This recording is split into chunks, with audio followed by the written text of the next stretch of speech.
Hello everyone, इस YouTube channel में आप सभी का दोबारा से स्वागत है। लास्ट वीडियो में हम इकोनॉमिक्स की प्रकृति के बारे में हम अध्ययन कर रहे थे, जिसमें हमने देखा था कि क्या इकोनॉमिक्स साइंस है। तो साइंस के बारे में हमने देखा था कि हाँ, इकोनॉमिक्स साइंस है क्योंकि इसमें किसी भी प्रकार क्योंकि इसमें तथ्यों का क्रमबद्ध तरीके से हम अध्ययन करते हैं, वर्गीकरण करते हैं और विश्लेषण करते हैं।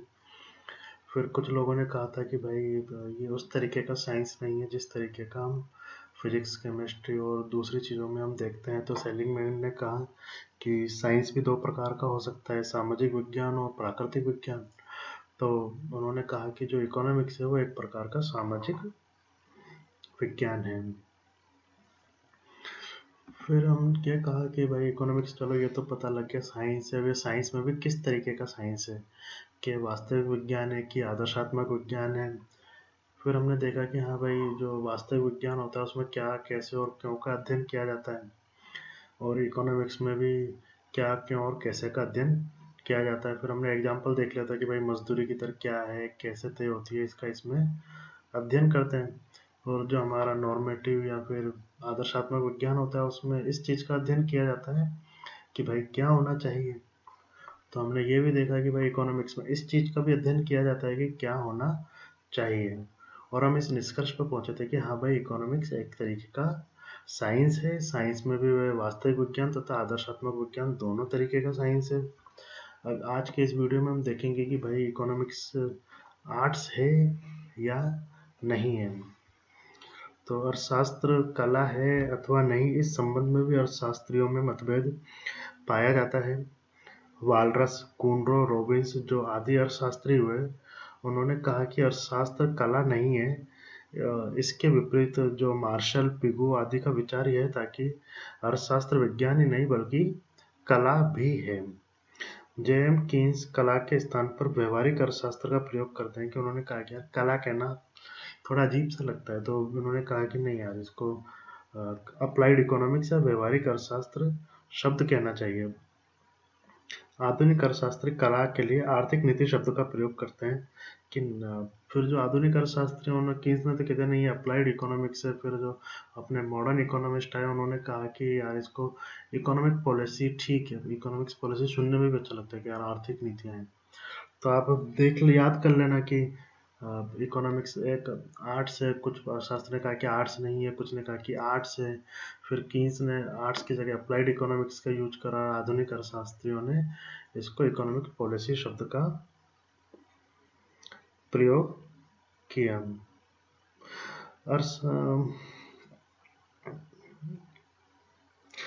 अर्थशास्त्री कला के रूप में भी हमारी व्यवहारिक समस्याओं को सुलझाने में सहायक होता है कि जो इकोनॉमिक्स है वो थ्योरेटिकल रूप में भी हमारी समस्याओं को सुलझाने के लिए प्रयत्नरत रहता है। किसी अध्ययन से आर्थिक लक्ष्यों की प्राप्ति सर्वोत्तम रंग में जानकारी प्राप्त होती है। तो जो शॉर्ट में हम कह सकते हैं कि भाई इकोनॉमिक्स एक प्रकार का आर्ट्स है, साइंस भी है। साइंस में हमने देखा कि भाई ये दोनों तरीके का साइंस है, कि नॉर्मेटिव साइंस भी है और वास्तविक विज्ञान भी है, आदर्शात्मक विज्ञान भी है।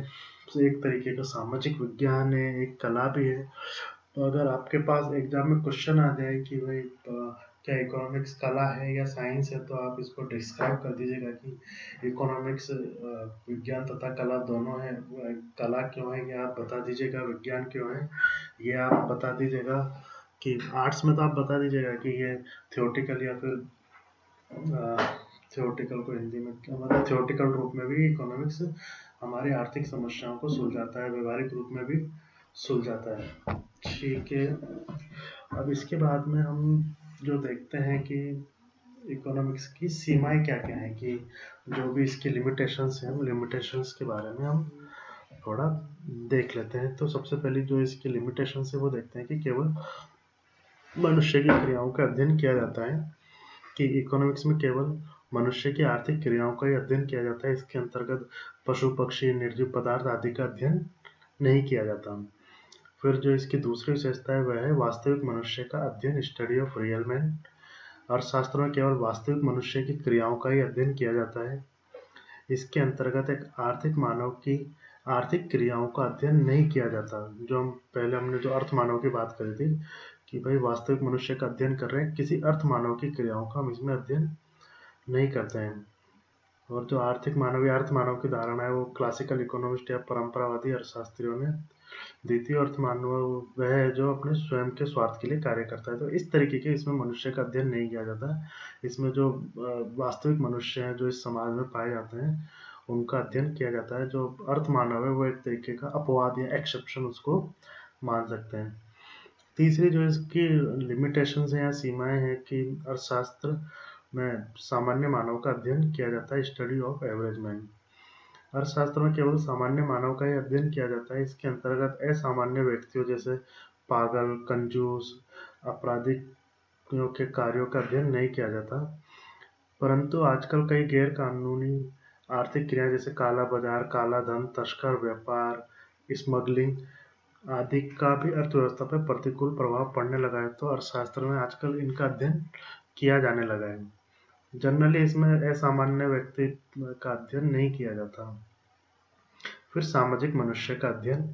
अर्थशास्त्र में इसकी सीमा के विषय में मतभेद पाया जाता है कि अर्थशास्त्र में केवल उन्हीं मनुष्य के कार्यों का अध्ययन किया जाता है जो समाज में रहते हैं, अथवा सभी व्यक्तियों की आर्थिक क्रियाओं का अध्ययन करें चाहे वे समाज में रहते हो नहीं रहते हो। तो जो इसमें कई प्रकार ये बोला जाता है कि यार केवल इसमें समाज में रहने वाले मनुष्य का ही करें, या फिर जो समाज के बाहर जो बाबा जी रह रहे हैं और कोई तप्पी यशस्वी रह रहे हैं उनका भी अध्ययन करें कि नहीं करें। तो जो मार्शल है उन्होंने कहा कि भाई इसमें तो केवल सामाजिक मनुष्यों का ही अध्ययन करना चाहिए, जबकि हमने पहले देखा था जो लॉर्ड रॉबिन्स है वो कहते हैं कि नहीं, इसमें सभी प्रकार के मनुष्यों का अध्ययन करना चाहिए। कोई एक पर्टिकुलर फिक्स नहीं रखना चाहिए कि हाँ भाई हम इस कैटेगरी के मनुष्य का अध्ययन करेंगे और इस प्रकार के मनुष्यों का अध्ययन नहीं करेंगे। फिर आर्थिक क्रियाओं का अध्ययन। इसमें आर्थिक क्रियाओं का अध्ययन किया जाता है। मनुष्य में केवल अर्थशास्त्र में मनुष्य की केवल उन्हीं क्रियाओं का अध्ययन किया जाना चाहिए जिनका संबंध सीमित साधनों से है। इस संबंध में रॉबिन्स का यह विचार था कि अर्थशास्त्र में सभी प्रकार के दुर्लभ साधन से संबंधित क्रियाओं का अध्ययन किया जाना चाहिए, चाहे वह धन से संबंधित हो या समय से संबंधित हो। मोटे मोटे आप याद रखिएगा कि इकोनॉमिक्स में आर्थिक क्रियाओं का अध्ययन किया जाता है। फिर विज्ञान तथा कला दोनों। अब ये तो हम देख चुके हैं पहले कि भाई अर्थशास्त्र विज्ञान है, कला है, दोनों है। ये आप देख लीजिएगा। और एक आर्थिक नियम, इसमें आर्थिक नियमों के बारे में अध्ययन किया जाता है। जो भी हमारे इकोनॉमिक्स से संबंधित जो भी लॉ होते हैं वो हम इसमें अध्ययन करते हैं।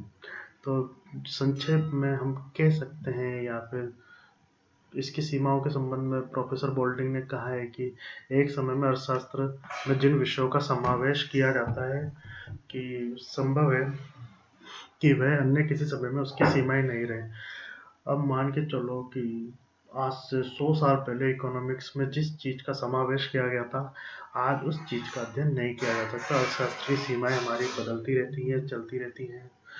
आप को इससे रिलेटेड कोई समस्या हो तो आप पूछ लीजिएगा। बाकी थैंक यू।